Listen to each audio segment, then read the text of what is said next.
halkan waxaan ku qabanayaa shir jaraa'id anigoo ah suldaankii beesha reer sheekh maxamed bin xaniif ana annaaseed loo yaqaano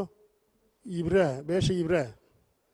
shirka aan qabanayaa waxa weeye shirka jaraa'id aan qabanayaa waxaan ka hadlayaa arrintii ahayd nimco yaasiin caraale ku saabsanayd arrintaasoo toddobaadkan dambeba aad iyo aad u soo noqonaysay ahaydna saxaafaddu ay ka hadlisay meel walba halkaasi lagaga hadlaya lagaga dhawaaqayay waxaa jirtay gabadha nimco yaasiin caraale inay tahay gabadh yibira waxa weeye waa yibir weeye waa ina yaasiin caraale walaasheed adeega waa tan ag fadhida iminka dhanaca iga xigta bidixda inantaasi 65 sannadood ayay jirtaa 1954 bay dhalatay intaasoo dhan waxay daynan yaasiin caraale maanta weli waxaan la yaabanoona aad iyo aad u yaabanahay waxaa ka dhigay dee reerka kale reer jaamac baan ahay bay tiri ina jaamac baan ahay bay tiri inantaasina jaamac ma aha waa ina yaasiin caraale walaasheedna waa adeega yaasiin caraale waa tan dhinkan iga fadhida inantaasi waxaanu leenahay beesha caalamku amis international maxaan ku dhahdaye xuquuqul insaanka qaranka in la soo farageliya arrintaasi nimankaa sheegtay ee reer xamuud ama sacad muuse ee yidhi gabadhaas annagaa dhallay waxba kama jiraan 65 sannadood xaggay ku maqnaayeen xaggaysay joogeen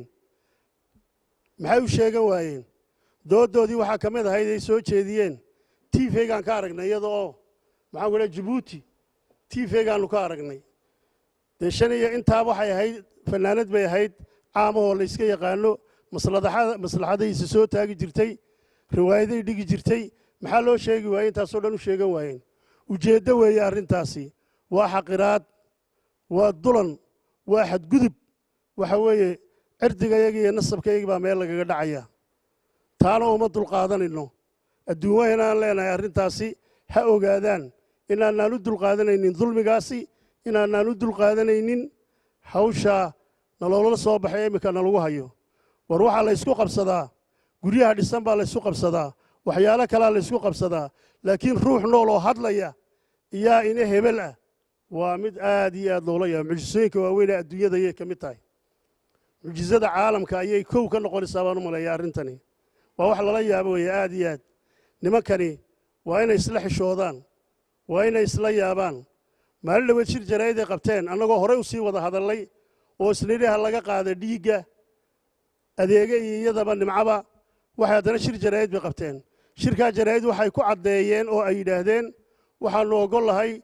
dhiigga in laga qaado iyo dhaacaankaba dhayneedka la yidhaha in laga qaado iyaannu diyaaru nahay annagaa diyaaru oo taa baadi doonina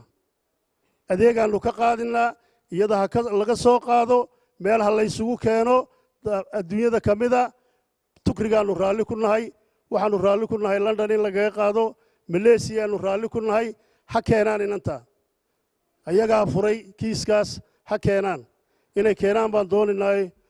ummadda somalilan u soo bandhigaan ummadda somalilan ay u soo bandhigaan ay keenaan sidaan adeega yaasiin uga keennay sheekh baannu adeege ka keennay waatan dhinacaygay fadhidaa waxaannu rabnaa dhineedka in laga qaado aanu ku kalsoonoon raalli ku nahay haddii ay sidaa u soo diyaargaroobi waayaan go'aanka ay maxkamaduhu ka gaadhaan dee maxkamadaha go'aankaasi u yaallaa go'aankaana maxkamadaha iskale oo insha allahu tacaala keeni doona ciddiina jaraa'idka ka hadli shirka jaraa'id qabatay iyagaannu ka rabnaa ciddii ay keeni lahaayeen ee gabadhan ka mas-uulka ah nimco yaasiin caraale cidda ka mas-uula iyagaannu ka rabnaa ha keenaan dowladda horteeda ha keenaan maxkamadaha hortooda ha keenaan hay soo taagto ha naga garbaxaan qoladaas waxaan aad iyo aad iyo aad uga codsanayaa waxgaradka saxaafadda salaadiinta cuqaasha indheergaradka dhammaan jumhuuriyadda somalilan waxaan ka codsanayaa arrintaa inay soo farageliyaan meel kasta ay joogaanba dulmiga la dhacaya ee nalagu haya inay arkaan waxaan u dulqaadanaynana maaha nin waliba waxaan rabnaa halkiisa inuu arrintaa uu ka soo galo waana u fasaxan yihiin wixii tale iyo tusaale ay ka bixinayaan السلام عليكم ورحمة الله وبركاته. halkan waxaa ka hadlaysa adeega Yaasiin Caraale Axmed nimco Yaasiin Caraale Axmed waa walaashay hooyada iyo aabahay baa dhalay weyne Yaasiin Caraale Axmed reer Sheekh Qadiimiya baanu nahay adduunka daafiis iyo dacaladiisa waana laga yaqaanaa reer caana baanu nahay waa fanaanad caana waana walaashay hooyaday waxay dhashay 12 sagaal way dhinteen sagaalkii markay dhinteen aniga adeega ii bixisay anaga iyo nimcana wiil baa noo dhaxeeyay wiilkii wuu dhintay dabeeta nimca dhalatay waxaan hooyo aniga adeegaad ii bixisay nimcana maxaad hooyo nimca ugu bixisay waxa tiri hooyo waan fool badin jiray markay dhalatay ilaahay baan ugu xamdinaqay sidaasaan nimca ugu bixiyay awil baa dabeeta dhashay anigu waxaan dhashay 51 nimcana waxay dhalatay 54 awila wuxuu dhashay 1960 sheekada hadaba waxay la timi markuu walaalkay awil dhintay 2005 bishii 6 ayay arintan la soo baxday waxaan nimcoy walaalmaad ka joogtid ya reer Yaasiin Caraaleenu nahay oo waxa uu laawowgan Caraale waxa loo jiray Caraale yibir nimcoy reer caana baynu nahay sumcadaada hadilin gabadh fanaanada baatay ilaahay baa biliga iyo haybada iyo buruudkaba ku siiyay sinjigaaga waa la inagu jecel yahay oo maanta reer Sheekh Isxaaq baynu ku dhex jiraa aad iyo aad bay dadkaas inoo qiimeeyeen nimco qiimaad leedahay sumcadaada walaal bedeli in badan baan la taliyay Hargeysa waxay noo timi markuu Maxamed Xaaji Ibraahim Cigaal dhintay ayay sheekh noogu timi sheekh markay noogu timi waxay qashay awr iyo 10 neef waxay tiraahday albaabka iga xidhin maxay ahay toolay meeytaadkeeni ayaan siirada u dhigaya xuduntaydii baa taal reer sheekh baan casuumaya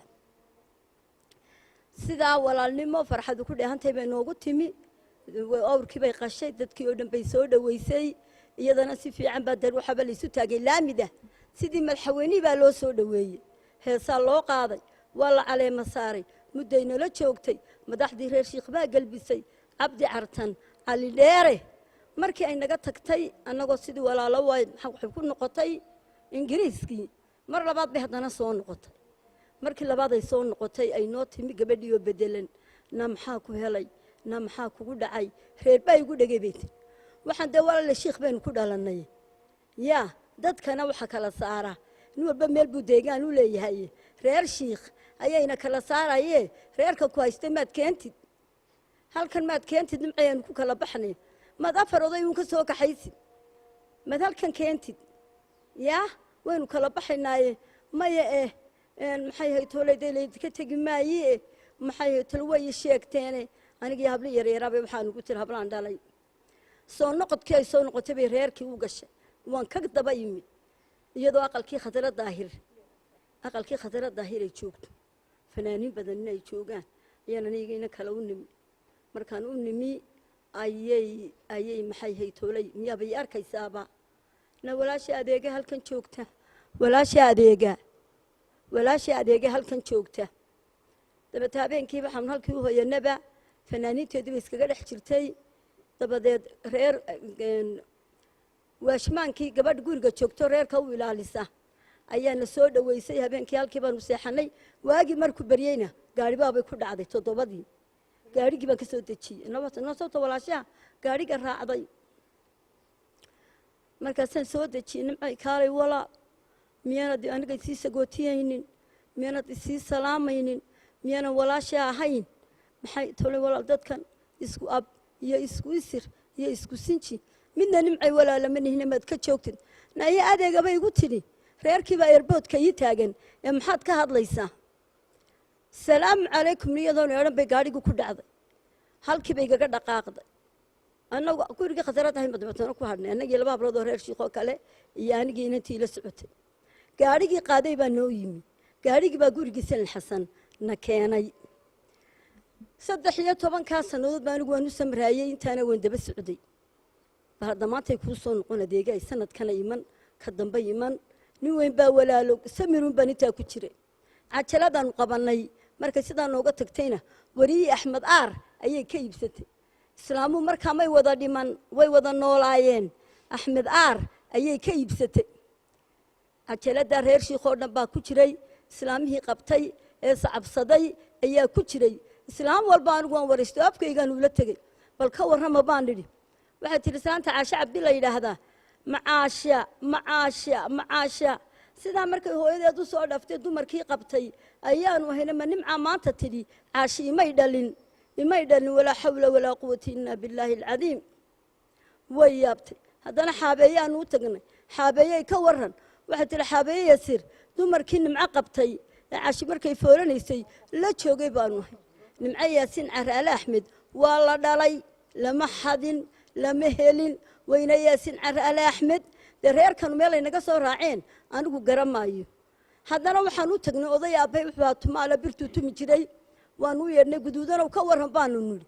wuxuu idhi sagaalkaay caashi dhashay 12 bay dhasho 12 kaba goobtaan joogay